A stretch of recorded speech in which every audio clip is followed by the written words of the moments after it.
What is up, hard rock and metal fans? Well, today I've got something really special for you. Really, really special. I have my dear friend and brother from another mother, Biprorshee Das, out here. He's a force to be reckoned with, played a pivotal role in the Indian metal scene, still continues to do so. In fact, recently he was back on stage, which was wonderful to see. And I invited him today to take part in this particular top 10 songs of Metallica. I just did one right now with my boy Pranav. Do check that out for Iron Maiden. That was a lot of fun to do as well. But for this one for Metallica, I needed to get Biprorshee in because I know how much he adores this band. And as you can see over here on this picture, this is us at the Metallica show when they played at Bengaluru, India. 2011, October, if I'm not wrong. So yeah, so that's like about 13 odd years ago. How time flies. Anyway, I'm so glad to have Biprorshee here, or Rishi as I like to call him. He's graciously decided to put together his top 10 list. Of course, he's cursed me enough about the fact that he had to leave so many great songs of Metallica outside that top 10. But without further ado, here's Biprorshee. My top 10 Metallica songs. Wow, Rohan, sneezing with your eyes open would be easier. I'll try though, because why not? Thank you so much for asking. I'm sure I'm going to ruffle some feathers with this list, but like I said, now that I sit to put this together, this task seems even more difficult. Before I get to my list though, I need to state the obvious. As cliched as this might seem, I'm one of the many million birth school Metallica death blokes. Proudly so. But, after the usual reasons for a metalhead to love Metallica run out, I'd say I've always loved the band for this one reason, that they do what the fuck they want and how the fuck they want to do it. I don't just see them as thrash metal titans. I would hate to label Metallica that way. They are way beyond thrash to me. And fun fact, I'm not even a huge fan of the genre. Perhaps that's why I admire the band. That's why I admire the band so much. That they never let themselves be bound by rules. To me, Metallica is the biggest heavy metal band ever. That's about it. Mind you, I said biggest, not favorite. They'd have to beat Sabbath and Maiden for that title. Anyway, this just takes me back to the times, to our chats back in college, and my love for the albums that the band gets a lot of grief for. And as I sat to put this list together, I realized how much I love Load and Reload. I have to admit, I'm not the biggest fan of Metallica's recent works, but I think I have enough material to work with from 83 to 2000. And I'll still need to include a few more songs than 10. But anyway, here goes. At 10, probably The Day That Never Comes. This one will be the only song I'll include in this list from post-2000 Metallica. Not among my favorite Metallica albums by a long shot, but I keep coming back to this beautiful song time and again. Number 9, Ronnie. There, my first from the albums you don't touch. But what a song, no? What a badass song. That riff, so crushing, so groovy. It's a song I'd pay a fortune to watch being performed live. At 8, I'd have King Nothing. Again, from the same album. And you don't dare talk about the bass from the Newsted days, do you? But on this one, you can't help. That bass line makes you dance while breaking stuff with a sledgehammer. 7, Fade to Black. Make no mistake, I'm not putting this low on the list because this song is any less brilliant.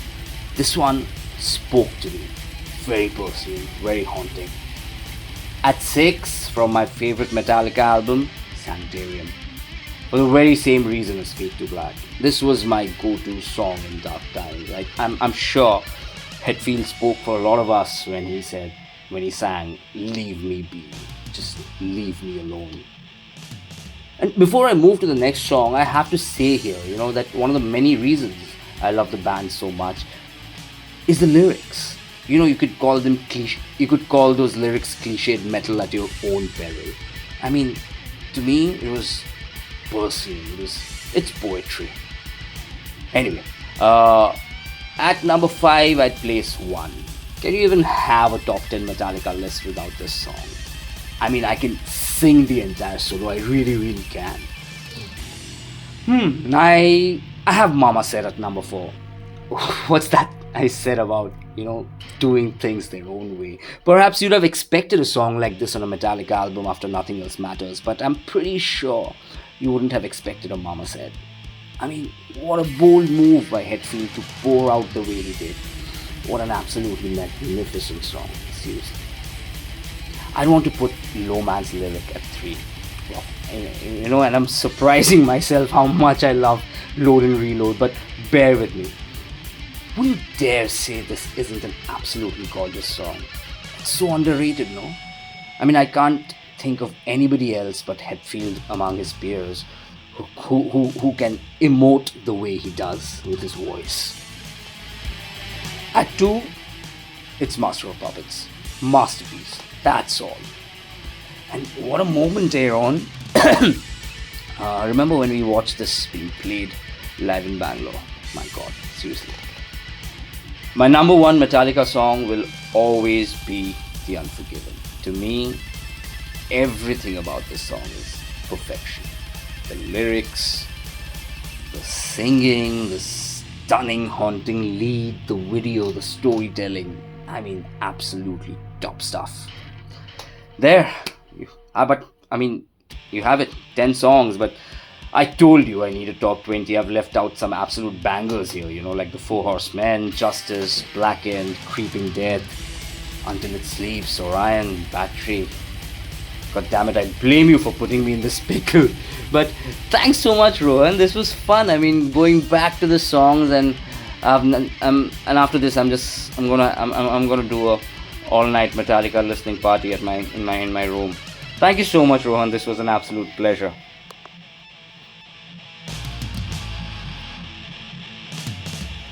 Thanks a lot, Rishi.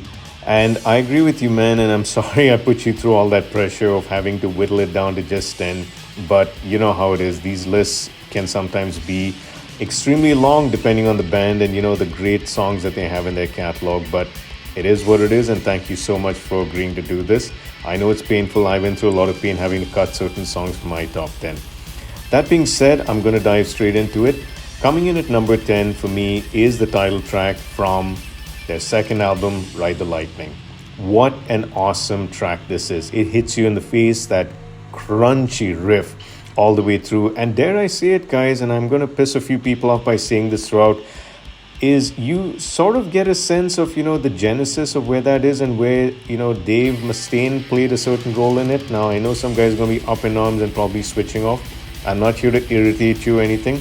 But for Kill 'Em All and Ride the Lightning, there is an influence of Dave's, okay? And look, credit where credit is due, but that being said, Metallica took this song to a whole nother level, and credit to James and, Kirk for actually playing their hearts out on this, and I think this is a phenomenal track. Okay, so Ride the Lightning, number 10. Number 9. I know not a lot of guys are going to have their eyes rolling at this one, but coming in at number 9 is Enter Sandman. The very first song I heard of theirs when I was a little kid.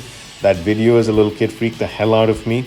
Yeah, imagine being, 7 or 8 years old, roughly around that time when that video came out. So yeah, seeing all those snakes on that kid and whatnot, that truck chasing him. Of course, it's funny now, but anyway. Enter Sandman off the Black Album coming in at number 9 for me. Number 8 is, for me, Master of Puppets, title track of their third album. Of course, it's a no-brainer, and as Rishi pointed out, this is a song that has to be on everyone's list. I mean, there's just no getting around it. It is that phenomenal. It is that wonderful a track to actually listen to and grow to love. So that comes in at number 8 for me.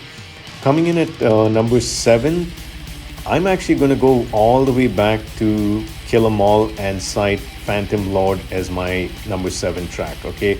There is just something really cool, and I don't know why, but there's just something about that intro that I think reminds me of After Forever from the Master of Reality album by Black Sabbath. There's just something about the way in which it starts and flows and so on. But that being said, it is an awesome track. It's got its own, signature, its own independence. The way in which it starts, it goes to the sort of mellow bit in the middle, and then it picks up again. But it is just a real thrash show, and I love thrash and so on. So for me, this is a great sense of giving someone an idea of what this music is all about. So that comes in at number 7 for me.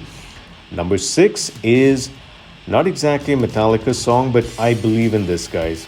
If you are going to cover a song, you've got two ways to do it. Either do good karaoke and just do a copy, or make it your own.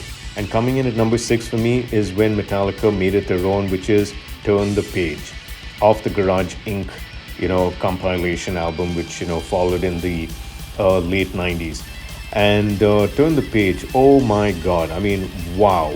I mean, it's just such a tearjerker. There's just something, like Rishi mentioned about how good Metallica was about evoking emotions in you, and I think they did a phenomenal job on this track. Okay, so this track really is something, and I would say like some of the few bands that have done justice to a cover track would be like even Disturbed's Sound of Silence. They took that Simon and Garfunkel song and made it their own. Metallica did it way back in the day with Turn the Page, and again, phenomenal playing. And I especially want to call out Jason Newsted, for the kind of that really heavy sound that he gives this particular track. Okay, coming into my top 5. Number 5, some of these tracks are very similar to what Rishi had chosen, so you'll notice that here, but I have this a little higher on my list.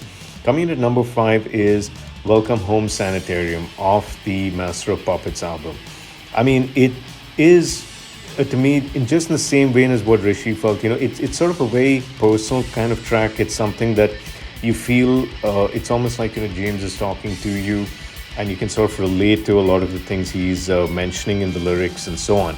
And I just think that the way it starts, the way it builds up, the way it constructs itself, the way it reaches this crescendo, and then it sort of eventually kind of brings the listener down to this whole new level. Phenomenal work. So that's number 5. Number 4, again, another track that you just have to have on your top 10 for Metallica is the song One. Okay? There's nothing more I could say about this. I mean, it is just that phenomenal. And I absolutely love this track a lot. So that comes in at number 4. Coming in at number 3 is a song that, believe it or not, for a while was my number 1, but and not because I love it less, but simply because my number 1 song was my number 1 song. It sort of faded into the background a bit and then came back to being number 1. So number 3 for me is For Whom the Bell Tolls off the Ride the Lightning album. I mean, but I will say one thing, that I always felt this track could have had a more extended finish. I mean, just the fact that it ends with this very ominous sound, and it's sort of spiraling down and so on. I get what the band was going for, but I just wish that it had an additional section which had some additional solos from Kirk. I mean, that would have been wonderful, and I really love Kirk's playing on these first few albums. I mean, again, this poor guy gets a lot of flack for a lot of things, but I mean, he held his own for a fact, and this is an album, and this is a track that I really loved his playing on. So that comes in at number 3. Number 2 has grown and moved up the charts for quite a while, and I think as I'm getting older, it speaks to me even more. It's not just about one type of relationship, but it's just about you and the people you care about the most. And I think you guys would have guessed what I'm talking about. Number 2 for me is Nothing Else Matters off the Black album. A brilliant ballad, straight through and through. A song that pretty much everyone knows. There's so many different cover versions. There are orchestra versions. There are school plays that incorporate the song all across the board. Military guys who use this song. It's a universal one. It's not even a ballad. It's a song that speaks to so many people on so many levels. So that comes in at number 2 for me. So what could be number 1? Number 1 is a song that has stood the test of time. As I mentioned, it did fade into the background. For Whom the Bell Tolls did become number 1 for me for a while, but that didn't last very long. This song came back to being number 1. It is so poignant. It is so deep in its meaning, and it is really about trying to introspect in such a big way. And it is no coincidence that my brother from another mother, Biprorshee, Rishi, chose this as his number one. For me, it's also The Unforgiven off the Black Album. For both of us, I think that this song, transcends every other thing. The lyrics, the melody, that solo that Kirk plays, the way James sings, and the way in which, Lars also, adds that, background effect along with Jason. Production quality, the video. Oh my goodness. I mean, of all the three Unforgiven parts, there's no question. I mean, this is the superior one. I know a lot of guys have different views. Some like Unforgiven 2, some like Unforgiven 3 more. But this is the OG. This is where it's at. This is my number one. So with that, guys, thank you so much for listening. We would love to know what your top 10 Metallica songs are. Please let us know. Do you like what we chose? Do you disagree? It's absolutely fine. Let's keep it honest and real.